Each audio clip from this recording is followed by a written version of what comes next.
Hello friends, आज हम पढ़ेंगे आईसीडी के बारे में। ICD stands for international classification of diseases.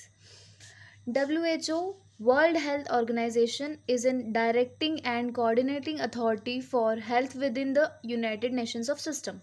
WHO एक अथॉरिटी है, एक डायरेक्टिंग एंड कोऑर्डिनेटिंग अथॉरिटी है जो हेल्थ के बारे में उसको सारी इन्फॉर्मेशन एंड जो सारे इम्प्लीमेंटेशन होते हैं नेशन के लिए या फिर दूसरी कंट्रीज़ के लिए, वो वर्ल्ड हेल्थ ऑर्गेनाइजेशन ले सकता है।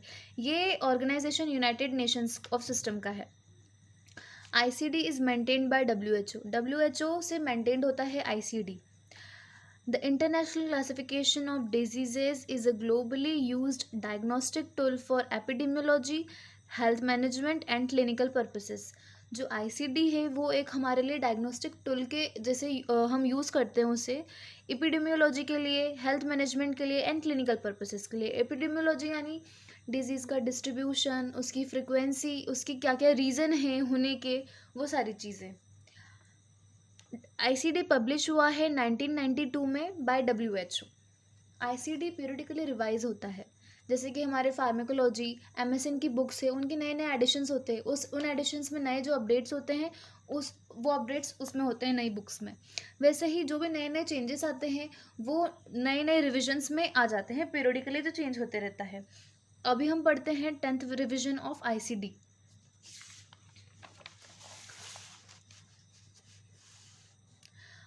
ICD 10 versus ICD 9। अब आईसीडी 9 में क्या नहीं था और क्या नए चेंजेस आए हैं आईसीडी 10 में। ICD 10 is printed in 3 volume whereas ICD 9 in 2 volume. ICD 10 के 3 वॉल्यूम्स है और आईसीडी 9 के 2 वॉल्यूम थे। ICD 10 has alpha numeric categories rather than numeric categories. जो आईसीडी 10 है उसके पास अल्फ़ा न्यूमेरिक कैटेगरीज होती है, यानी अल्फ़ाबेट्स भी होते हैं और नंबर्स भी होते हैं, उनकी कैटेगरीज होती है। और जो आईसीडी 9 था उसमें सिर्फ न्यूमेरिक कैटेगरीज होती है। जैसे कि आप स्क्रीन पे देख रहे हैं, ऐसे अल्फ़ा न्यूमेरिक कैटेगरीज होती है। Chapters have been rearranged, titles have changed, conditions have been regrouped. जो आईसीडी 10 है उसमें नए चैप्टर्स फॉर्म हो गए हैं, जो टाइटल्स हैं वो रीअरेंज हो गए हैं, जो डिजीज़ कंडीशन है उनको रीग्रुप कर दिया गया है। Then ICD 9 minor changes have been made in the coding rules for mortality। बहुत सारे माइनर चेंजेस हुए हैं कोडिंग रूल्स फॉर मोर्टालिटी के लिए। मोर्टालिटी एंड मॉर्बिडिटी में आपको एक फ़र्क बताऊंगी मैं। मॉर्बिडिटी यानी number of death rates in a population, और मोर्टालिटी यानी किसी भी मोर्टालिटी एक स्टेट होती है जिसमें पर्सन अनहेल्दी होता है, वो अनवेल स्टेट होती है पर्सन की। ICD-10 has almost twice as many categories as ICD-9। ICD-10 में बहुत सारी नई नई कैटेगरीज इंक्लूड कर दी गई है जो ICD-9 से 2 गुना ज़्यादा है। ICD-10 कंसिस्ट ऑफ, ICD-10 में क्या क्या है, ICD-10 एक बुकलेट है जिसमें बहुत सारी कैटेगरीज, चैप्टर्स, ग्रुप्स दिए गए हैं। तो उसमें क्या क्या है मैं वो बताऊँगी आपको। Tabular list containing cause of death, title and codes. ICD-10 में एक टेबुलर लिस्ट दी गई है जिसमें डेथ टाइटल दिए गए हैं, उसके कॉजेज़ दिए गए हैं और उन कॉजेज़ को कोड से डिनोट किया गया है जो वॉल्यूम 1 में शामिल है। Inclusion and exclusion terms for cause of death and titles volume 1 में है। मतलब वॉल्यूम 1 में बहुत सारे जो ICD-9 में बहुत सारे टाइटल्स थे उसको एक्सक्लूड कर दिया गया है, नए टाइटल्स को इंक्लूड कर दिया गया है जो वॉल्यूम 1 में अभी है ICD-10 के। And alphabetical index to diseases and nature of injury, external causes of injury, table of the drugs and chemicals। जो वॉल्यूम 3 है आईसीडी का उसमें अल्फ़ाबेटिकल इंडेक्स दिए गए हैं, यानी इंडेक्स मतलब किस पेज पे क्या क्या है। हम कोई भी बुक के इंडेक्स देखते हैं ना हम कि ये टॉपिक्स है इन पेज नंबर्स पर है, तो वैसे ही जो उनको कैटेगरी दी गई है वो अल्फ़ाबेटिकल कैटेगरी दी गई है कि इस पेज पे ये है, इस टॉपिक पे ये है, इस नंबर पे ये टॉपिक है।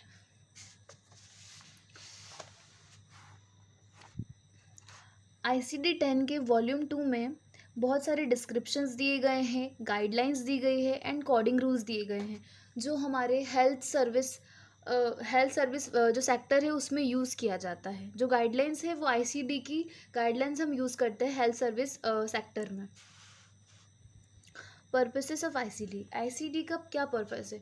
हमने जो WHO है, वर्ल्ड हेल्थ ऑर्गेनाइजेशन, उसने आईसीडी का फॉर्मेशन क्यों किया? कोई तो पर्पस होगा ना उनका। A variety of health care reporting functions, बहुत सारे हेल्थ केयर रिपोर्टिंग फंक्शन करता है आईसीडी। लाइक आईसीडी में हमें बहुत सारी जानकारियाँ मिलती है दूसरी दूसरी कंट्री के लोगों की, मतलब जो स्टैटिस्टिक्स होते हैं, जैसे कि डेथ रेट के स्टैटिस्टिक्स, किस डिजीज़ की वजह से डेथ रेट हो रही है, तो वो जो सारी रिपोर्टिंग होती है वो एक आईसीडी का मेन फंक्शन है। Intended as a tool to study outcome and improve patient care.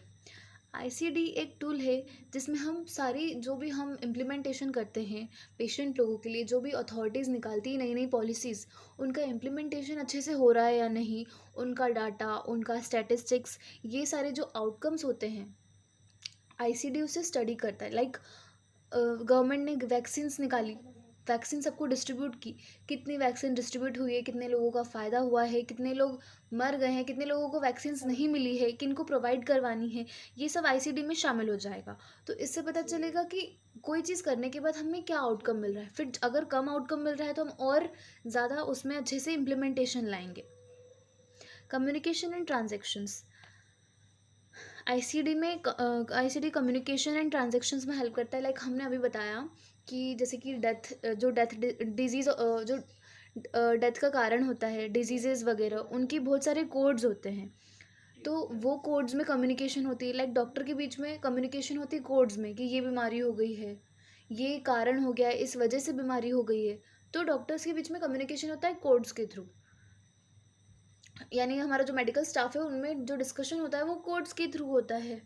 अब जो ट्रांजेक्शन्स है, लाइक हम बिलिंग वगैरह कर रहे हैं, हम कंसेंट फॉर्म साइन करवा रहे हैं काउंटर पे, तो वो जो सारे डिजीज़ेज़ है या डेथ का कारण है, उनके कोड्स होते हैं, उन कोड्स में हमारा डॉक्यूमेंटेशन होता है। Administrative uses, ICD administrative uses में यूज़ होता है। लाइक हमें जो भी पेशेंट को एडमिनिस्टर करना है, मेडिसिन वगैरह, उन सबका रिकॉर्ड वगैरह, ये आईसीडी में शामिल होता है। बेनिफिट्स ऑफ आईसीडी-10, आईसीडी-10 के क्या बेनिफिट्स है? Improved ability to measure health care services. ICD ten हमें इम्प्रूव करने में हेल्प करता है हेल्थ केयर सर्विसेज को, कि हमें क्या क्या नए इम्प्लीमेंटेशन लाने चाहिए। अगर हमें पता ही नहीं चलेगा कि हमने जो काम किया है उसमें हमारी क्या कमियां हैं, वो अगर अच्छे से नहीं हो पा रहा है तो क्यों नहीं हो पा रहा है, तो आईसीडी-10 हमें उस चीज़ में हेल्प करता है। तो वो अगर हमें कमियां पता चल गई या फिर आउटकम अच्छा नहीं मिला तो हमें और क्या इम्प्रोवाइज़ करना है, इसीलिए आईसीडी-10 का हमें ये बेनिफिट है। Increased sensitivity when refining, grouping and reimbursement, मतलब सेंसिटिविटी इंक्रीज़ करता है। हम जो भी मनी वगैरह दे रहे हैं, वो जो भी लॉस्ट हुआ है, उन सबको वापस से उनका आउटकम लेने के लिए, कि ये वेस्ट हुआ है तो हम ऐसे कर सकते हैं उसको, कोई भी प्रोग्राम वैसे हम परफॉर्म कर सकते हैं, हमें इतने लोग चाहिए। इन सब चीज़ों में आईसीडी-10 हमें एक सॉल्यूशन देने में हेल्प करता है। Enhanced ability to conduct public health surveillance, अभी हमने पढ़ा कि जो हमारी हेल्थ केयर है उसमें हेल्थ केयर की एबिलिटी को इम्प्रोवाइज़ करने में हेल्प करता है। Decreased need to include supporting documentation with claims, ये हमारे नीड को डिक्रीज़ करता है कि डॉक्यूमेंटेशन क्लेम को सपोर्ट करे। Includes updated medical terminology and classification, इसमें अपडेटेड मेडिकल टर्मिनोलॉजी होती है और क्लासिफिकेशन ऑफ डिजीज़ेज होती है, जो हमारे मेडिकल स्टाफ है उनको हेल्प होता है उन सब चीज़ों में कम्युनिकेट करने में, किसी भी चीज़ को अच्छे से एड्रेस करने के लिए। Provides codes to allow comparison of mortality and morbidity data, अभी मैंने बताया मोर्टेलिटी एक ऐसी स्टेट होती है जिसमें जो होस्ट है वो अच्छा फील नहीं कर रहा होता है, और मॉर्बिडिटी डेथ रेट है इन अ पॉपुलेशन। तो ये हमको जो इसके कोड्स होते हैं वो हमको कंपैरिजन करने के लिए हेल्प करते हैं, एक स्टैटिस्टिक्स बनाने में हेल्प करते हैं of mortality and morbidity data. Thank you friends.